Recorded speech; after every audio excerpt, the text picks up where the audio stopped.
Hello guys, कैसे हैं आप लोग। आई होप आप लोग अच्छे होंगे।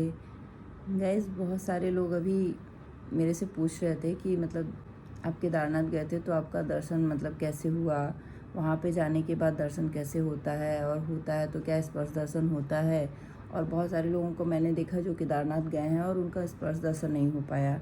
तो गाइस, मैंने सोचा कि क्यों ना मैं इस बारे में आप लोगों को के लिए एक वीडियो बना दूँ, जिससे एटलीस्ट आप लोग जो भी केदारनाथ जा रहे हैं या जाने वाले हैं तो उनको ये पता चल जाए कि स्पर्श दर्शन कैसे होता है। क्योंकि अगर आप केदारनाथ जाओ और फिर वहाँ जाके स्पर्श दर्शन नहीं हुआ या दर्शन नहीं हुआ तो मतलब आपको बहुत बहुत कष्ट होगा। क्योंकि केदारनाथ ऐसी जगह है जहाँ हम मतलब एक बार चले गए वही बाबा की कृपा ही समझिए। क्योंकि हम शायद दोबारा फिर पता नहीं जा पाएंगे या नहीं जा पाएंगे, और जो लोग जा भी पाएंगे तो वो समझ लीजिए कि भगवान की उस पर असीम कृपा है। क्योंकि केदारनाथ की चढ़ाई बहुत टफ़ है, बहुत टफ़ है गाइज़। तो मतलब बहुत सारे लोग ऐसे हैं जो बहुत निराश होके आ रहे हैं कि उनको दर्शन नहीं हो रहा है, दर्शन हो रहा है तो स्पर्श दर्शन नहीं हो रहा है। तो मैंने सोचा क्यों ना इस पे एक वीडियो बना दूँ, ताकि आप लोगों को भी पता चल जाए कि मतलब अगर जाना है कभी भविष्य में तो कैसे जाएं, कितने बजे जा पहुँचे कि स्पर्श दर्शन हो जाए। तो गाइज़, मतलब वहाँ पे जाने के बाद अगर आपको स्पर्श दर्शन नहीं होता है तो सच में मन बहुत दुखी हो जाता है। तो बस यही समझ लीजिए कि मैं हम लोगों के ऊपर भोलेनाथ की कृपा थी कि हम लोगों का दर्शन बहुत अच्छे से हो गया था। तो सोचा क्यों ना हम वो जानकारी आपको भी दें, ताकि आप आगे जब भी जो भी जाना चाहता है तो उसका भी दर्शन हो जाए। गए वहाँ पे केदारनाथ कभी भी जाइए तो आप कोशिश करिए कि मतलब दिन में ही चढ़ाई शुरू कर दीजिए। क्योंकि दिन में अगर आप चढ़ाई करेंगे तो आप रात तक एटलीस्ट वहाँ पहुँच जाएंगे। गौरीकुंड से मतलब पैदल अगर चलेंगे तो 7-8 घंटे लग जाएंगे। तो अगर आप दिन दिन में चढ़ाई करेंगे तो रात तक पहुंच जाइए। और रात में जब पहुंचिए तो आप अपना नहा धो के तैयार होके लाइन में लग जाइए, ताकि आप मतलब लाइन वहाँ पे बहुत भीड़ होती है। और मई जून में तो बहुत भीड़ होती है, बहुत ज़्यादा भीड़ होती है। तो मतलब अगर कोई भी जाए तो रात में अगर लाइन में लग जाता है तो एटलीस्ट उसको सुबह 9-10 बजे तक दर्शन हो ही जाएंगे। और गाइस, जब आप रात में लाइन में लगोगे तो सुबह मतलब 9-10 बजे तक अगर आपके दर्शन होंगे तो वो स्पर्श दर्शन ही होगा।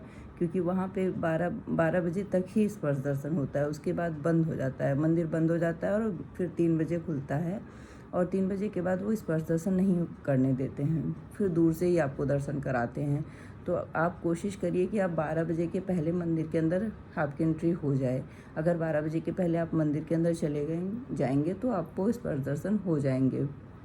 तो उसके लिए हमें रात में ही लाइन में लगना पड़ेगा। रात में लाइन में लगेंगे तभी हम जाके सुबह मतलब जब जितनी लंबी लाइन होगी उसके अकॉर्डिंग हम दर्शन कर पाएंगे।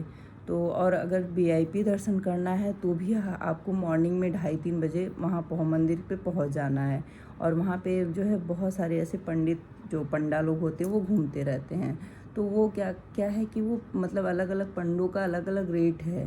तो किसी का 3,000 है, किसी का 4,000 है, किसी का 5,000 है, मतलब वो जितना जिससे ले पाएँ ऐसा वाला है वहाँ पे। तो वो आपको पर पर्सन 3,000, 4,000, 5,000, 6,000 जो भी उनका होता होगा रेट, सबका अलग अलग रेट है, वो देते हैं। तो उस पर आपको टिकट देंगे। तो वो टिकट लेके भी आपको ऐसा नहीं है कि डायरेक्ट आप मंदिर में चले जाएंगे, आपको लाइन में ही लगना पड़ेगा गाइस।